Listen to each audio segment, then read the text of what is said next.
Picture this. In the very heart of Tokyo, under a moonlit sky, an ancient ritual is about to get underway. The air is thick with tension, the silence is absolute. This is the setting for a secret that's been guarded for thousands of years. A secret that some are now, apparently, willing to kill for. So what is this talking about? Well, it's a ceremony called the Daijōsai. It's Japan's most secret and most important imperial rite. We're talking about a ceremony so veiled in secrecy that for over a millennium, almost nobody in the outside world has known what really goes on. So what is it exactly? Well, the Daijōsai is a one-time thing. It only happens once in an emperor's entire reign. He goes into the specially built, temporary shrine, and for one night, it's just him, alone, meeting with the sun goddess Amaterasu. What actually happens inside that room? Well, that's the biggest secret of the imperial house. And this secret ritual, this is the bedrock of our entire story. It's an ancient puzzle, hidden right at the very heart of Japan's imperial power. I mean, just imagine it. A once-in-a-lifetime event for the emperor, a solitary meeting with the divine. This is the absolute peak of imperial rites because it's supposed to reaffirm his direct, divine connection to Amaterasu, the ancestor of the whole imperial line. But what really happens in that room? Seriously, nobody outside the emperor really knows. And now we're going to take a sharp turn. The story pivots from the sacred grounds of Tokyo to a cold, sterile crime scene in New York City. Because it turns out this ancient secret has a very modern price, and that price is being paid in blood. Okay, so you've got these two victims. One is now Hiko Amabe, the 82nd hereditary head priest of one of Japan's oldest shrines. The other, Abraham Hellman, a rabbi and an investigator, all the way from Israel. Two men from completely opposite ends of the earth, murdered together. This is the puzzle right at the center of our story. So you have to ask, right? I mean, what on earth was a high-ranking Shinto priest doing, meeting with an Israeli rabbi in a New York hotel room? And maybe more importantly, who wanted them dead so badly that they'd hire a professional to do the job?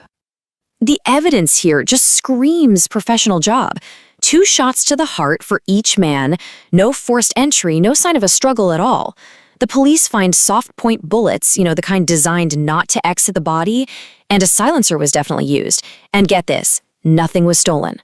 This was not a robbery gone wrong. This was a targeted execution, either to get some information or to silence it for good. But the victims left something behind, a clue. It's like a message sent from beyond the grave, and it was hidden in plain sight. So the priest's estranged son, a guy named Kenji, is going through his father's things and finds this old family photo. On the back, there's a message written by hand. At first glance, it looks like Japanese script, the katakana alphabet specifically, but it just doesn't make any sense. It's just a string of unreadable characters. And this is where things get really weird. Kenji's mother, who happens to be of Jewish heritage, sees the script and recognizes it instantly. It's not Japanese at all. It's Aramaic, the ancient language of the Israelites. The resemblance to Japanese katakana is just uncanny, but it's a completely different language from a different world. And when they translate it, the message is a direct quote from the Hebrew Bible, from the book of Isaiah. In the isles of the sea, glorify the name of the Lord, the God of Israel. Just think about that. An ancient Jewish prophecy, written in Aramaic, left behind by a murdered Shinto priest from Japan. The connection is baffling, but it's undeniable. That one clue, it unlocks a door to a theory that is so explosive, so world-altering, that it could get you killed. The theory? That a lost tribe of Israel found its way to Japan. Okay, for this to make any sense, we need a quick history lesson. We're going way back to the 8th century BCE. The Assyrian Empire conquered the northern kingdom of Israel and just deported 10 of its 12 tribes. They were scattered across the empire and basically vanished from history, becoming what we now call the Lost 10 Tribes. For over 2,700 years, what happened to them has been one of history's greatest mysteries. So could one of these tribes have really traveled thousands of miles east and settled in Japan? I know, it sounds impossible. But the murdered rabbi, Abraham Hellman, well, he was the head of an organization that was dedicated to finding these lost tribes. And his research was pointing directly at Japan, uncovering this whole web of connections that are just really hard to write off as coincidence. The novel lays out this series of really startling parallels. For instance, the Shinto practice of purification with salt is pretty much identical to ancient Jewish customs. Coming-of-age ceremonies often happen around age 13. Even the architecture of some ancient Shinto shrines seems to mirror the tabernacle from the Hebrew Bible.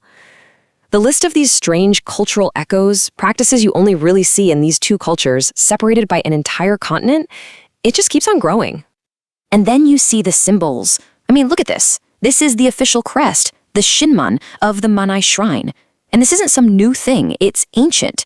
The Manai Shrine is actually the origin point of the murdered priest's own family shrine, and its crest is, unmistakably, the Star of David. And if that wasn't enough, it gets even more specific. The historic Ise Grand Shrine in Japan honors the sacred mountain. Its name? Mount Moriah. Now, in Jerusalem, the most sacred site in Judaism, where Solomon's temple was built, is also called Mount Moriah. The exact same name, for the exact same purpose, in two totally different worlds. So, why is this more than just some historical curiosity? Why are people being assassinated over it?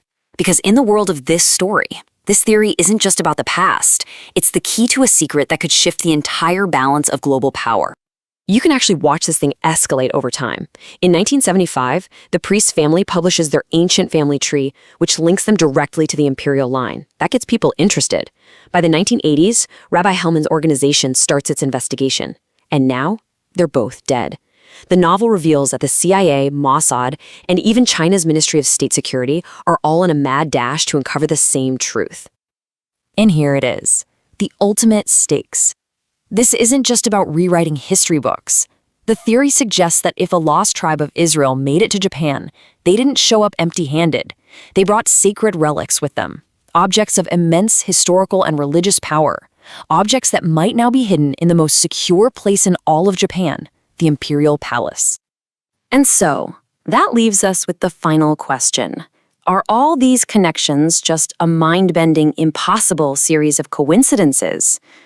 Or do they point to a hidden history, a truth so profound, so dangerous, that for centuries it has been deliberately erased, protected by secret rituals, and guarded by a silent code?